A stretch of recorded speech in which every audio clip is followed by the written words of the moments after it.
Èèyàn lé ẹ káàbọ̀ sí Mashola Gist TV. Ṣé àlàáfíà ni ẹwà gbogbo lè ń kọ́ gist tí a tún gbọ́ òun ni lórí nǹkan tó ṣẹlẹ̀ sí Dr. Lizzie tí Queen Naomi ó bá wọn nínú jẹ́ gan lórí ọ̀rọ̀ yẹn. Wọ́n ní Queen Naomi gbàdúrà fún Dr. Lizzie wípé irú nǹkan báyìí kò ní ṣẹlẹ̀ mọ́ because a gbọ́ pé Dr. Lizzie lọ sí ọ̀dọ̀ Queen Naomi ní Àkúrẹ́.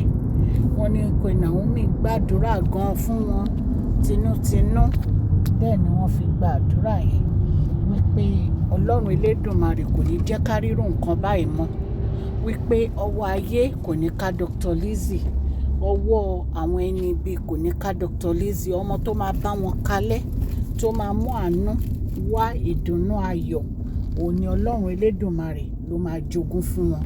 Nǹkan tí a gbọ́ ni ẹ̀yin náà mọ̀ wípé lórí ọ̀rọ̀ bí Dr. Lizzie ṣe ní miscarriage àwọn twins tá a gbọ́ yìí, wọ́n ní aṣọ tí àǹtí wa R tó fún wọn, wọ́n ní bó ṣe wọ aṣọ yẹn tán gẹ́lẹ́ báyìí, wọ́n ní bẹ́ẹ̀ ni ara wọn ń gbóná, tí inú wọn ń gbóná, tí òyì ń kọ́ wọn. Wọ́n ní wọ́n dẹ̀ lọ wẹ̀. Wọ́n ní bí wọ́n ṣe wẹ̀ tán ni wọ́n sùn. Wọ́n ní bó ṣe sùn ni wọ́n lálàá. Wọ́n nínú àlá yìí nǹkan tí wọ́n rí mi ò lè sọ lórí social media, ṣùgbọ́n wọ́n ní kì í ṣe àlá tó dáa. Wọ́n ní lẹ́yìn ìyẹn tán jí náà bẹ̀rẹ̀ sí rẹ́jẹ̀ nínú wọn ní bí wọ́n ṣe land wọn lọ sí hospital nìyẹn, bí wọ́n ṣe lose oyún yẹn nìyẹn. In fact ìbejì ni wọ́n pe àwọn ọmọ yìí, ọkùnrin kan obìnrin kan.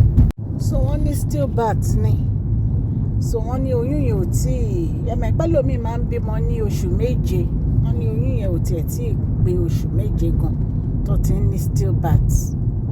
So wọ́n ní kí bàbá wẹ̀rin ńlá kan fi iṣẹ́ sọ̀dún wọn, kan fi wádìí ẹni tó ṣe iṣẹ́ burúkú yìí àti ẹni tó lo aṣọ yìí láti fi ṣe jàǹbá fáwọn.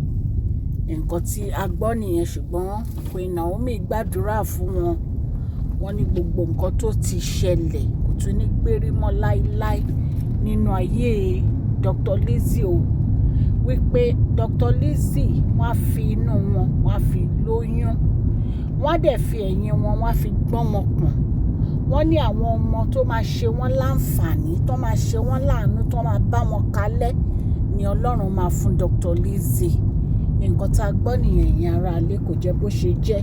Bí mo ṣe máa ń sọ fún yín, allegedly ni gbogbo nǹkan tá à ń gbọ́. Wọ́n dẹ̀ ní Dr. Lizzie sọ fún Queen Naomi pé kán má trust èèyàn kankan nínú ààfin yẹn o, pé kán má trust anybody. Ipe àwọn ò trust àǹtí wa R, ipe nítorí èní kọ́ ni àǹtí wa R ti ń fi ọwọ́ sowọ́ pọ̀ máa bá wọn ṣe nǹkan tí ò dáa ní inú ààfin yẹn. So àwọn èèyàn náà dẹ̀ ń sọ pé kí Queen Naomi wà careful, torí mo rí pé lóyún under comment section gist tí mo ṣe, wọ́n ní kí Queen Naomi wà careful pé kán má trust anybody. Nǹkan tá a gbọ́ nìyẹn, ìyẹn ara lè. Mo dúpẹ́ lọ́wọ́ gbogbo etí tó ń gbọ́ mi ní ilé lóko àti lẹ́yìn odi. Ọlọ́run Elédùmarè ọba aláàánú á ṣàánú fún gbogbo yín. Gbogbo nǹkan tẹ́ bá ń dáwọ́lé á máa yọrí sí rere o. Ìdùnnú, ayọ̀, àlàáfíà ló máa jẹ́ tiyín. Ẹ ní fi ọwọ́ gbọ́mọ sí ẹni ẹlẹ́ni ò ní gbà ṣe yín ṣe. Please share this video, like and subscribe. God bless you all. Mashola.